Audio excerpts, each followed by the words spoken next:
الفيديو لازم يتعمل له سيف قبل ما يضيع منك. 14 تكة مطبخية من قلب المطبخ هتفرق معاكي جدا. التكات دي لو عرفتيها هتوفر عليكي وقت وتخلي أكلك بطعم المطاعم بالظبط. التكة الأولى الكفتة. لو مش عايزة الكفتة تفك منك لما تدخل الفرن، اعصري البصلة كويس جدا قبل ما تضيفيها للحمة، وحطي ربع معلقة بيكنج باودر على نص كيلو لحمة، هتديها طراوة جميلة وتفضل ماسكة نفسها. التكة التانية صلصة الكشري. بعد ما تعملي صلصة الكشري اعملي لها طشة توم بكزبرة ناشفة كتير، هتفرق جدا في الطعم، وده من أسرار كشري أبو طارق. التكة التالتة البشاميل. ضيفي معلقة نشا للبشاميل، ولما تخلصي حطي رشة لبن بودر على الوش، هتلاقي الطعم بقى خرافي. التكة الرابعة السمنة.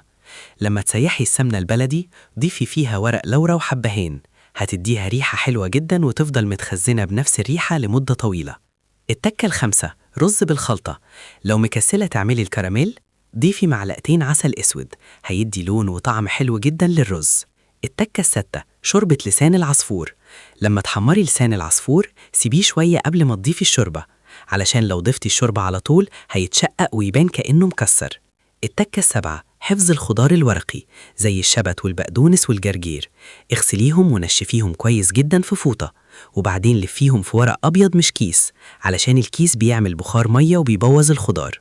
التكة التامنة التخزين في الفريزر.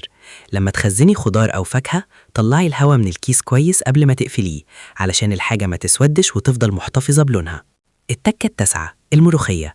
وانتي بتقطفي الملوخية ما تشيليش العنق، هيسهل عليكي جدا عملية الخرط. التكة العاشرة الفانيليا. الفانيليا تعمل فرق رهيب في العصاير، خصوصا لو العصير فيه لبن، بلح، جوافة، موز، هتحسي انك بتشربي عصير من كافيه. وممكن كمان تضيفي رشة فانيليا على الفشار. التكة رقم 11 بواقي الرز. لو عندك رز بايت ضيفي له بيضة وبهارات واضربيه في الكبة، اعمليه كور وافتحيها واحشيها جبنة بزيتون وفلفل، وبعد كده قليها، طعمها تحفة. التكة رقم 12 شيش طاووق اقتصادي. لو عايزة أكلة شكلها شيك وموفرة اعملي شيش طاووق بالبطاطس بدل الفراخ، الطعم يجنن وشكله جميل. التكة رقم 13 بواقي الكيك. لو عندك بواقي كيك فتتيه واعملي تورتة جيلي. طبقة جيلي في قالب، لما يجمد حطي نص فتافيت الكيك، طبقة كريم شانتيه، باقي الكيك، وصبي باقي الجيلي وسيبيه يبرد في التلاجة، تحفة بجد. آخر تكة السويس رول. لو السويس رول اتكسر منك وانتي بتلفيه اعمليه تورتة مستطيلة، اقسميه بالطول واحشيه كريم شانتيه، وبعدين زينيه براحتك. اعملي لايك وشير علشان نوصل لأكتر عدد ممكن.